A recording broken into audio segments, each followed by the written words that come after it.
नमस्कार प्यारे विद्यार्थियों, स्वागत है आपका फिर से हमारे YouTube चैनल राजेंद्र एकेडमी के अंदर। कक्षा 12वीं अर्धवार्षिक हाफ ईयरली पेपर जो कि आपके 2025-26 का रहने वाला है वो लेकर आ चुके हैं। 21 नवंबर को जो पेपर होगा ये वही हूबहू पेपर मिलने वाला है आपको।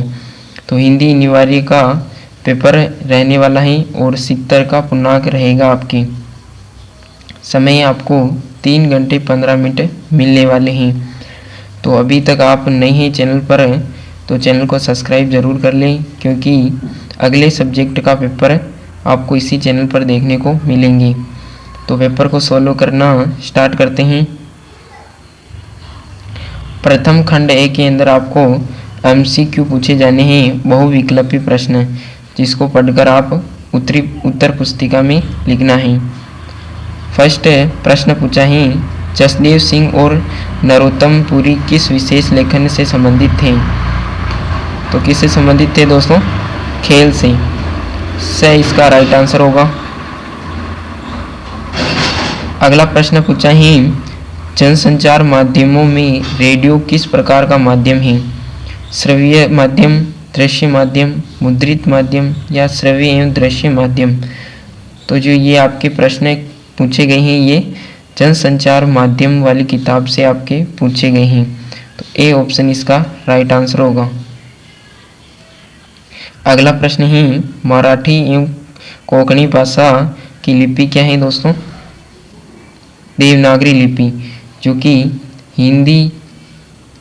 हिंदी, मराठी और संस्कृत इनकी देवनागरी लिपि होगी, और जो अंग्रेजी है दोस्तों उस भाषा की रोमन होगी। गुरुमुखी जो पंजाबी भाषा की लिपि होगी, और फारसी है जो कि उर्दू की इसकी ये होगी फारसी लिपि। इन सभी को याद कीजिए। अगला प्रश्न है, पश्चिम हिंदी की बोलियों में सम्मिलित बोली हैं, अवधी, ब्रज, भोजपुरी या वांगड़ी? तो जो ब्रज है दोस्तों वह शामिल है पश्चिमी हिंदी के अंदर।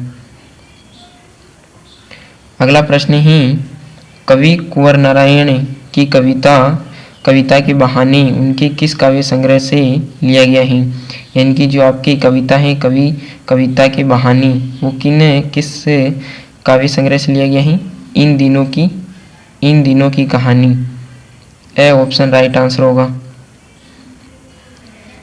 अगला प्रश्न है, सूर्यकांत त्रिपाठी निराला की कविता बादल राग किसका प्रतीक है? तो किसका प्रतीक है विद्यार्थियों? क्रांति का। से ऑप्शन इसका राइट आंसर होगा। अगला MCQ है, फिराक की रुबाई किस कविता के वात्सल्य की सादगी की याद दिलाती है? तुलसीदास जी की, सूरदास जी की, रहीम की या रसखान की? तो बे ऑप्शन राइट आंसर होगा, सूरदास जी की। अगला MCQ पूछा है, भक्तिन पाठ साहित्य की दृष्टि से किस प्रकार की विधा है?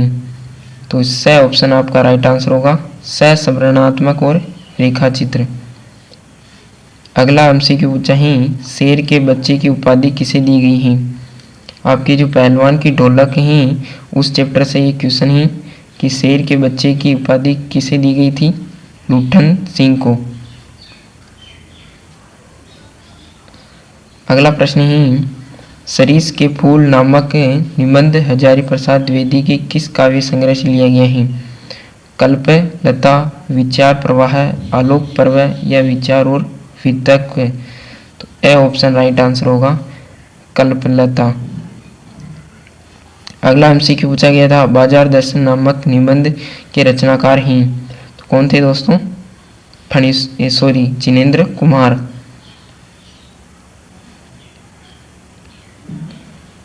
अगला प्रश्न है, आनंदा कौन सी कक्षा में पढ़ता था? 7वीं, तीसरी, चौथी, 5वीं? तो कौन सी कक्षा में पढ़ता था? 5वीं के अंदर। यशोधर बाबू किसे अपना गुरु मानते थे? सिल्वर वेल्डिंग के पाठ से ये लिया गया है। आनंद को, किसंदा को, भगवान दास को या पंत जी को? तो सीधा इसका आंसर क्या होगा? किसंदा को। ब ऑप्शन। अगला प्रश्न है, जूझ पाठ के लेखक को शिक्षा से पुनः जोड़ने में किसका योगदान था? दंताजी राव देवसाई को।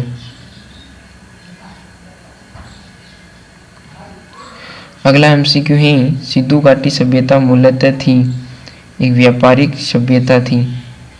ए ऑप्शन राइट आंसर होगा। अगला प्रश्न है, अरे ये वेल्डिंग एनिवर्सरी वगैरह सब गोरों के साबू के चोचले हैं, ये कथन किसने कहा था? यशोधर बाबू की। फिर सेकंड क्वेश्चन, रिक्त स्थानों की पूर्ति करनी है, जिसके अंदर आपके 6 क्वेश्चन पूछे जाएंगे और प्रत्येक प्रश्न 6 अंक का होने वाला है। तो प्रश्न प्रथम पूछा गया था, वक्ता या लेखक के अभिष्ट का बोध कराने का गुण कहलाती हैं। तो क्या कहलाती हैं? शब्द शक्ति।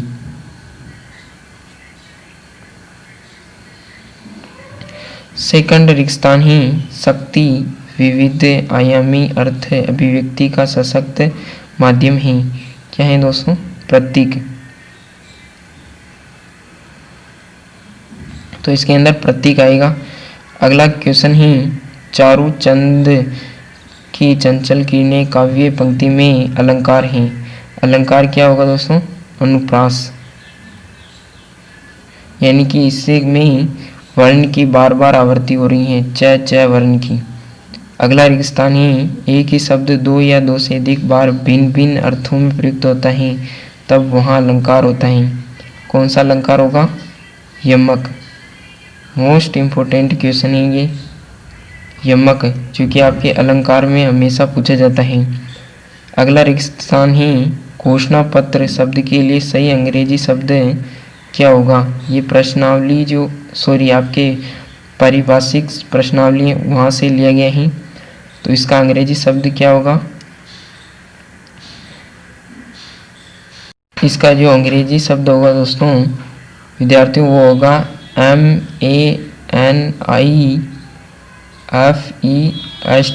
यानी कि मैनिफेस्टिको। इसे आप नोट कर लीजिए और अच्छी तरीके से याद कर लीजिए। अगला है, प्रोबेक्शन शब्द का सही हिंदी शब्द क्या होगा? तो क्या होगा इसका? परिवेक्षण। फिर अगले क्वेश्चन के अंदर आपको अपठित गद्यांश आएगा, जिसे कि पढ़कर आपको इसके दिए हुए क्वेश्चन के आंसर लिखने हैं। इनके आंसर कर लीजिए कि आपको। और अगला जो प्रश्न है उसमें भी आपको अपठित पद्यांश दिया गया है, जिसे कि उत्तर पुस्तिका में लिखना है, जो कि आपके बुक से नहीं होगा। और खंड ब के अंदर आपके क्वेश्चन पूछे जाने हैं। हिंदी में नेट पत्रकारिता पर टिप्पणी लिखिए।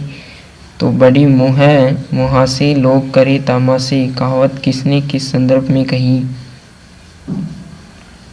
इन प्रश्नों को आप अच्छी तरीके से याद कर लीजिए नोट करके। फिर और आपके इसमें रघुवीर साय और जिनेंद्र कुमार का साहित्य परिचय लिखना है। फीचर लेखन को उदाहरण सहित समझाइए। खंड द के अंदर सप्रसंग व्याख्या करनी है। और इसके अंदर मोहनजोदड़ो और इसमें आपको बताना है।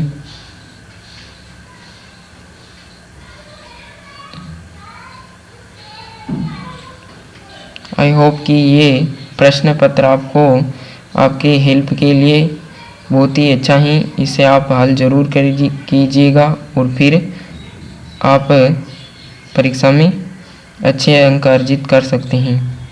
तो मिलते हैं इसके नेक्स्ट पेपर में। तब तक के लिए जय हिंद, जय भारत। चैनल को सब्सक्राइब करके ज़रूर जाइएगा।